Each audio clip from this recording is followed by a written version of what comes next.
കർത്താവിന് മഹത്വം. എല്ലാ സഹോദരി സഹോദരന്മാർക്കും യേശുക്രിസ്തുവിൻ്റെ അതിശ്രേഷ്ഠ നാമത്തിൽ ക്രിസ്തീയ വന്ദനത്തെ അറിയിക്കുന്നു. ശക്തരായ ബാലസിംഹങ്ങളും ഇരകിട്ടാതെ വിശന്നിരിക്കുമ്പോൾ യഹോവയെ അന്വേഷിക്കുന്ന തൻ്റെ ഭക്തന്മാർക്ക് ഒരു കാലഘട്ടത്തിലും ഒന്നിനും മുട്ടില്ലാതെ പ്രതിസന്ധികൾ വരും. പക്ഷേ ദാവീദ് പറയുന്നത് പോലെ ബാല്യം മുതൽ കർത്താവിൻ്റെ പ്രത്യാശയാണ്. വാർദ്ധക്യം വന്നപ്പോഴും താൻ പറയുക, വാർദ്ധക്യവും നരയുള്ള കാലത്തും തള്ളിക്കളയാത്തവൻ, ഉപേക്ഷിക്കാത്തൊരു ദൈവം. നമുക്ക് കഷ്ടത വന്നില്ലെന്നല്ല, 71 സംഘത്ത് അനവധി അനർത്ഥങ്ങൾ, കഷ്ടങ്ങൾ കാണുമാറാക്കിയവൻ വീണ്ടും ജീവിപ്പിക്കും, തിരികെ കയറ്റും. അപ്പോൾ ഒന്നിലും പെട്ടുപോകാതെ, അകപ്പെട്ടു പോകാതെ വിടുവിക്കാൻ കഴിവുള്ള സർവശക്തനായ ഒരു ദൈവത്തെയാണ് നാം സേവിക്കുന്നത്. തൻ്റെ ഭക്തന്മാരുടെ ചുറ്റും ഒരു സൈഡിൽ നിന്നല്ല, എല്ലാ സൈഡിലും പാളയമിറങ്ങി അവരെ വിടുവിക്കുന്ന ഉന്നതനായ ഒരു ദൈവമുണ്ട്. ചുറ്റും പാളയമിറങ്ങി, പുറകിൽ നിന്ന് ആക്രമണം വന്നാലും, സൈഡുകളിൽ നിന്ന് വന്നാലും, മുമ്പിൽ നിന്ന് വന്നാലും ഭയപ്പെടേണ്ട. ചുറ്റും പാളയമിറങ്ങി പ്രൊട്ടക്റ്റ് ചെയ്യുന്ന നീ യഹോവ എനിക്ക് ചുറ്റും പരിചയമായി എന്ന് ദാവീദ് 3-ാം സങ്കീർത്തനത്തിൽ പറയുന്നത്. അതുകൊണ്ടാണ് ചുറ്റും പരിചയമായി നിൽക്കുന്ന ഒരു ദൈവം നമ്മൾ സൂക്ഷിക്കുന്നതുകൊണ്ടല്ല സഹോദരങ്ങളെ നമ്മൾ ഓരോ ദിവസമായിരിക്കുന്നത്, ദൈവം സൂക്ഷിക്കുന്നതുകൊണ്ടാണ്. പറയരുത് എനിക്ക് ബലമുള്ളത് കൊണ്ടാണ് ഞാൻ സമ്പത്തുണ്ടാക്കിയത്, ജോലി ചെയ്ത്. ബലം നൽകിയത് ദൈവമല്ലേ, ശക്തി നൽകിയത് ദൈവമല്ലേ. കാലുകളെ കുഴഞ്ഞു പോകാതെയും കൈകളെ തളർന്നു പോകാതെയും ഹൃദയത്തിൻ്റെ സ്പന്ദനങ്ങളെ അതുപോലെയും സൂക്ഷിച്ചു നിർത്തുന്ന ദൈവത്തിന് നന്ദി പറയാനൂടെ ഈ പകൽ നമുക്ക് തയ്യാറാവാം. തിരുമഹത്വത്തിന് വേണ്ടി നമുക്ക് ഏൽപ്പിക്കാം. കാണുന്നൊരു ദൈവമുണ്ട്, സംസാരിക്കുന്നൊരു ദൈവമുണ്ട്. ഹൃദയത്തിനകത്ത് തിങ്ങി വിങ്ങുന്ന പ്രതിസന്ധികളും പ്രയാസങ്ങളും വരുമ്പോൾ മറ്റാരോടും ഷെയർ ചെയ്യാൻ കഴിയാതെ ഭാരത്തോടെ ആയിരിക്കുന്ന പ്രിയപ്പെട്ടവരോട് ഈ പകൽ തുടക്കത്തിൽ പറയുന്നു. ആരും കാണാത്ത നിങ്ങളുടെ വിഷയം, ആരും അറിയാത്തത്, ആരോടും പറയാൻ പറ്റാത്തത്, ഇന്ന് പകലിലും വിടുതലിലൂടെ നയിക്കുവാൻ, ശക്തിയിലൂടെ പുറത്തു കൊണ്ടുവരാൻ ശക്തി പുറപ്പെട്ടു കഴിഞ്ഞാൽ, കർത്താവിൽ നിന്ന് ശക്തി പുറപ്പെട്ടാൽ ആ ബാധ മാറി അവൾ സ്വസ്ഥമായി എന്ന് എഴുതിയിരിക്കുന്നു. ശക്തി പുറപ്പെടുന്നത് വരെ അതവിടെ ഉണ്ടായിരുന്നു. ഇന്ന് പകൽ കർത്താവേ, അങ്ങയുടെ ശക്തി ഞങ്ങളുടെ മേലൊന്ന് പുറപ്പെടുവിക്കണമേ. ഞങ്ങളുടെ തലമുറകളുടെ മേൽ ആ ശക്തി ഒന്ന് വെളിപ്പെടുത്തണമേ. എൻ്റെ മിനിസ്റ്ററുടെ മേൽ ആ ശക്തി ഒന്ന് വെളിപ്പെട്ട് വന്നാൽ ഒരു ശക്തിക്ക് നമ്മളെ ജയിക്കാൻ പറ്റില്ല. നമ്മളെ പീഡിപ്പിക്കുന്ന, നമ്മളെ വെല്ലുവിളിക്കുന്ന സകല ബാന്ധവങ്ങളെയും പൊട്ടിച്ചെറിയുന്ന ഉയരത്തിലെ ശക്തി അതനുഭവിച്ച സ്ലീഹനായ പൗലോസ് പറയുകയാണ്, എന്നെ ശക്തനാക്കുന്നവൻ മുഖാന്തരം. നോക്കൂ, കർത്താവ് പറഞ്ഞു, എൻ്റെ കൃപ നിനക്ക് മതി, എൻ്റെ ശക്തി പൗലോസേ ബലഹീനതയിൽ തികഞ്ഞു വരുന്ന. ഈ ശക്തി പ്രാപിച്ചപ്പോഴാണ് താൻ പറഞ്ഞത്, എന്നെ ശക്തൻ ആക്കുന്നവൻ മുഖാന്തരം ഞാൻ സകലത്തിലും മതിയാകുന്നു. സകലത്തെ ഓവർകം ചെയ്യാൻ, സകലത്തെയും ജയിക്കാൻ, സകലത്തിന്മേലും അധികാരമുള്ള ദൈവശക്തിയുടെ അളവില്ലാത്ത വലുപ്പം ഇന്ന് പകലൊന്ന് തിരിച്ചറിഞ്ഞ് ആത്മാവിൽ പ്രാർത്ഥിക്കാൻ എത്ര പേർ തയ്യാറുണ്ട്? കർത്താവേ, ആ ശക്തിയാൽ എന്നെ ഒന്ന് നയിക്കണമേ. ഉയരത്തിലെ ശക്തി പ്രാപിക്കാൻ കർത്താവ് പറഞ്ഞില്ലേ, നിങ്ങൾ ശിഷ്യന്മാരോട് പറഞ്ഞു, നിങ്ങൾ യെരൂശലേം വിടാതെ ഉയരത്തിൽ നിന്ന് പ്രാപിച്ച ശക്തിക്ക് വേണ്ടി കാത്തിരിക്കണം. ആ ശക്തി നിങ്ങളുടെ മേൽ വരണം. വന്നാൽ നിങ്ങൾ എഴുന്നേൽക്കും, നിങ്ങൾ സാക്ഷികളാകും, നിങ്ങൾ പുറപ്പെടും. എല്ലായിടത്തും ആ ശക്തിയുടെ പ്രതിഫലനമുണ്ടാവാം. ആ ശക്തി പ്രാപിച്ച പത്രോസ്ലീഹ നടന്നപ്പോൾ നിഴൽ തട്ടിയപ്പോൾ അത്ഭുതങ്ങൾ സംഭവിച്ചില്ലേ?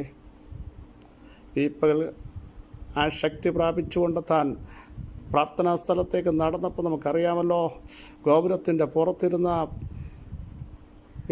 ഹല്ലേലൂയ പാരലൈസായ 40 വയസ്സുള്ള ചെറുപ്പക്കാരൻ്റെ കയ്യിൽ പിടിച്ചെഴുന്നേറ്റപ്പോൾ, വെള്ളിയും പൊന്നുമില്ല, അതിനേക്കാൾ വലിയൊരു ആത്മശക്തി എൻ്റെ അകത്തുണ്ട്, വെള്ളിക്കും പൊന്നിനും വിലമതിക്കാത്ത ഒരു ശക്തി അകത്തുണ്ട് എന്ന് പറഞ്ഞ് അവനെ കൈ പിടിച്ചെഴുന്നേൽപ്പിച്ചില്ലേ? അവൻ്റെ നരിയാണികൾ ഉറച്ചില്ലേ? ദൈവശക്തി അവൻ്റെ കാലുകളിലേക്ക് ഇറങ്ങിയില്ലേ? ഈ പകൽ ശക്തി പുറപ്പെടാൻ എത്ര പേർ ദൈവത്തോട് പ്രാർത്ഥിക്കും? നെഹും പ്രവചനം 1-ാം അധ്യായം 4-ാം വാക്യം, അവൻ സമുദ്രത്തെ ഫൽസിച്ച് വറ്റിക്കുകയും സകല നദികളെയും വറ്റിച്ച് കളയുകയും ചെയ്യുന്നു. ബാശാനും കർമ്മേലും വരളുന്നു, ലെബാനോൻ്റെ പുഷ്പം വാടിപ്പോകുന്നു. പ്രവാചകനായ നഹും ആത്മാവിൽ പ്രവചിച്ചു പറയുന്നു. നിനവയെക്കുറിച്ചുള്ള പ്രവചനം എന്ന് പറഞ്ഞിട്ടാണ് അവിടെ തുടങ്ങുന്നത്. നോക്കൂ, പ്രവചനം ഒരിക്കലും മനുഷ്യൻ്റെ ഇഷ്ടത്താൽ വന്നതല്ല. ദൈവകൽപ്പനയാൽ മനുഷ്യൻ പരിശുദ്ധാത്മ നിയോഗം പ്രാപിച്ച് പറയുന്ന ദൂതദേശത്തോട്, കുടുംബങ്ങളോട് പറയുന്നത് ആത്മാവുള്ളവൻ കേൾക്കണം, അത് ഏറ്റെടുക്കണം. Price the Lord. അതുകൊണ്ട് ആ സഭയോട് ദൂത് പറഞ്ഞിട്ട് പരിശുദ്ധാത്മാവ് ഇങ്ങനെ പറയുന്നു, ചെവിയുള്ളവൻ കേൾക്കട്ടെ എന്ന് വെച്ചാൽ ഏറ്റെടുക്കുന്നവൻ, റിസീവ് ചെയ്യുന്നവർക്ക് വിടുതലുണ്ട്. ഈ പകലിലും വചനത്തിൻ്റെ വെളിപ്പാടിൽ പറയുന്നു, അവൻ സമുദ്രത്തെ ഫൽസിക്കുന്നു. ഹല്ലേലൂയ. ഇളകി മറിയുന്ന സമുദ്രം, അടിച്ചുയരുന്ന തിരകൾ കോപത്തോടെ വിഴുങ്ങിക്കളയാൻ നിൽക്കുമ്പോൾ, നിനക്ക് വഴി എന്ത് എന്ന് നീ കാണാതെ ചെങ്കടൽ കരകവിഞ്ഞൊഴുകുകയാണ്.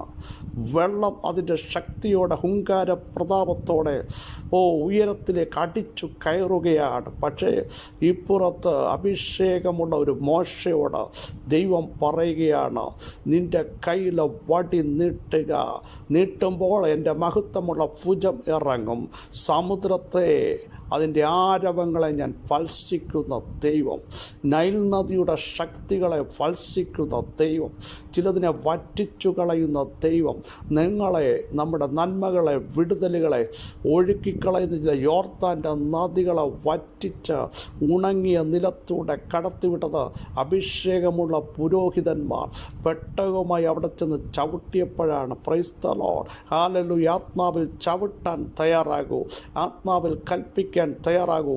ചിലത് ഫൽസിക്കപ്പെടുന്ന പകൽക്കാലമാണ്. നിന്റെ തലമുറകളെ ഒഴുക്കിക്കളയുന്ന, ഹല്ലേലൂയ, കുടുംബജീവിതത്തെ മുക്കിക്കളയുന്ന, പല ദിക്കിലേക്ക് ചിതറിക്കുമെന്ന് വ്യാപരിക്കുന്ന ചില ദീപകൾ ഫൽസിക്കപ്പെടാൻ പോകുന്നു, ശാസിക്കപ്പെടാൻ പോകുന്നു, അമർത്തപ്പെടുന്നു.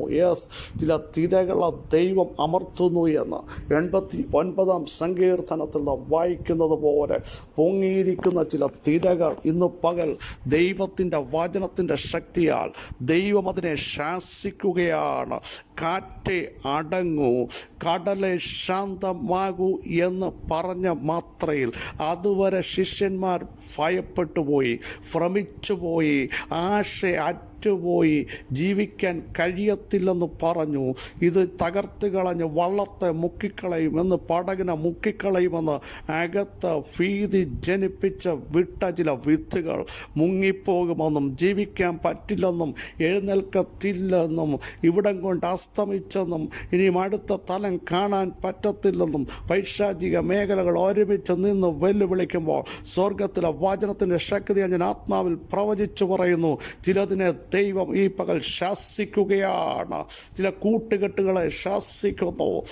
ദൈവജനത്തിനെതിരെയുള്ള ചില ബാന്ധവങ്ങളെ ദൈവം ശാസിക്കുന്നു, ഫൽസിക്കുന്നു. ചില നദികളെ വറ്റിച്ച് കളയുന്നത് പോലെ അടിച്ചുയരുന്ന ചില പ്രതികൂലത്തിൻ്റെ കാറ്റുകളെ ദൈവം വറ്റിച്ചു കളയുന്നു. അതുകൊണ്ടാണ് യാക്കോബേ, നീ ഭയപ്പെടണ്ട, നീ തീയിലൂടെ കടക്കും, വെള്ളത്തിലൂടെ കടക്കും, മുക്കിക്കളയത്തില്ല കേട്ടോ. അഗ്നിജാലയ്ക്ക് തൊടാൻ പറ്റത്തില്ല. ഞാൻ അതിനോട് കൽപ്പിക്കുന്ന പകൽക്കാലമാണ്. വിശ്വസിക്കുന്നവർ സ്തോത്രം ചെയ്യൂ.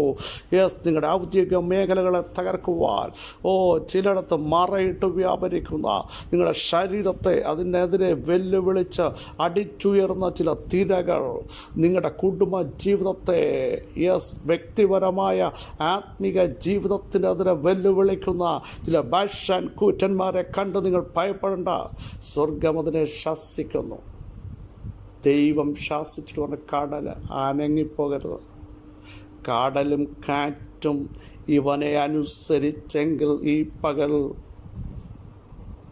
കടൽമേൽ നടന്ന് തിരകളെ ചവിട്ടി ജനത്തെ ഭ്രമിപ്പിച്ചതിനേക്കാൾ കീഴാക്കാൻ കഴിവുള്ളവൻ നമ്മുടെ കൂടെയുണ്ട് എന്ന് വിശ്വസിക്കുന്നവർ ഈ പകൽ ദൂത് കേട്ട് മൗനമായിരിക്കാതെ ദൈവം എഴുന്നേൽക്കുന്നു.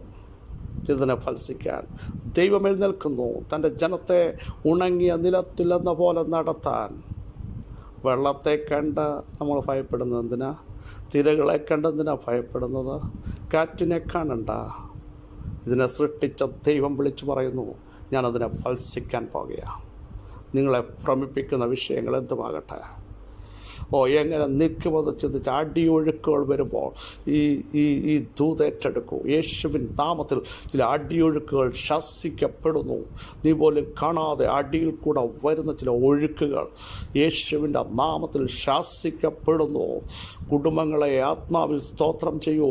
ദൈവം ഇന്ന് പകൽ ചിലതിനെ ബലപ്പെടുത്തി പുറത്ത് കൊണ്ടുവരികയാണ്. ഒഴുക്കിക്കളയുവാൻ നിൽക്കുന്ന ഇടത്താണ് ദൈവം ശാസിച്ച് ചിലതിനെ വറ്റിച്ചു കളയുന്നു. യേശുവിൻ നാമത്തിൽ വറ്റിച്ചു കളഞ്ഞാൽ അതിനകത്തൂടെ നീ പോകും. നിന്നെ വിടത്തില്ലെന്ന് പറഞ്ഞ നിനക്കെതിരെ ഭീഷണി നിന്നതിൻ്റെ അകത്തൂടെ സ്മൂത്തായിട്ട് നടന്നു പോകത്തക്ക രീതിയിൽ ദൈവിക പ്രവൃത്തി യേശു ക്രിസ്തുവിൻ്റെ അധികാരമുള്ള നാമത്തിൽ ഇന്ന് പകൽ റിസീവ് ചെയ്യുന്നവർ സ്തോത്രം ചെയ്ത് ദൂതേറ്റെടുക്കട്ടെ. ഹല്ലേലൂയ. പരിശുദ്ധ ദൈവമേ, സ്വർഗസ്ഥ പിതാവേ, സ്വർഗം ഞങ്ങൾക്ക് വേണ്ടി എഴുന്നേറ്റിരിക്കുക. സ്തോത്രം. രഹബിനെ തകർത്ത ദൈവമേ, സമുദ്രത്തിൻ്റെ അടിയിൽ കിടക്കുന്ന ചില ശക്തികളെ തകർത്ത് ജനത്തിന് പാത ഒരുക്കിയ ദൈവമേ, ആഴിയെ വഴിയാക്കിയ ദൈവമേ, വറ്റിക്കേണ്ടതിനെ വറ്റിച്ച ദൈവമേ, ഉണക്കേണ്ടതിനെ ഉണക്കിയ ദൈവമേ, ശാസിക്കേണ്ട അടുത്ത് ചില ദുഷ്ടശക്തികളെ ശാസിച്ച് അടുത്തു പോകരുത് എന്ന് പറഞ്ഞ് എൻ്റെ അഭിഷക്തന്മാരെ താടരുത്, എൻ്റെ പ്രവാചകന്മാർക്ക് ഒരു ദോഷവും വരുത്തരുതെന്ന് കൽപ്പന പുറപ്പെടുവിച്ച ദൈവമേ, അങ്ങയുടെ വചനത്തിൻ്റെ ശക്തിയാൽ കൽപ്പനയാൽ ചിലത് ഇന്ന് പകൽ ശാസിക്കപ്പെടുന്നതിനായി സ്തോത്രം. കുടുംബങ്ങൾ വിടുവിക്കപ്പെടുന്നതിനായി സ്തോത്രം. ഹല്ലേലൂയ. ചില പ്രതികൂലത്തിൻ്റെ കാറ്റുകൾ അമർന്നിരിക്കാൻ സ്തോത്രം ചെയ്യുന്നു. സകല മഹത്വവും അവിടുത്തെ പാദപീഠത്തിങ്കിൽ മാത്രം അർപ്പിക്കുന്നു. യേശു ക്രിസ്തുവിൻ്റെ ധന്യമുള്ള നാമത്തിൽ കൃപയുണ്ടായി പ്രാർത്ഥന കേൾക്കണമേ. ആമേൻ. ക്രിസ്തുവിൽ വാത്സല്യ സഹോദരങ്ങളെ, ധൈര്യത്തോടെ പറ, എൻ്റെ കർത്താവ് എനിക്ക് വേണ്ടി എഴുന്നേൽക്കുന്നു. ഇന്നുപോലെ ദൈവം നൽകിയ ആത്മീക അധികാരത്തിന്മേൽ ചിലതിനെ ശാസിക്കാൻ, ഫൽസിക്കാൻ, ചിലതിനോട് മാറിപ്പോകാൻ കൽപ്പിക്കാൻ ദൈവസഭകൾ തയ്യാറാകട്ടെ. അഭിഷേകമുള്ളവർ തയ്യാറാകട്ടെ. അത് നമ്മളെ ജയിക്കില്ല, നമ്മളതിനെ കീഴ്പ്പെടുത്താൻ പോകുക. ആമൻ. പറയൂ. കർത്താവ് വചനങ്ങളെ നിങ്ങളെ സഹായിക്കട്ടെ. ക്രിസ്തുവിൽ നിങ്ങളുടെ സഹോദരൻ പാസ്റ്റർ ബിജു മാത്യു.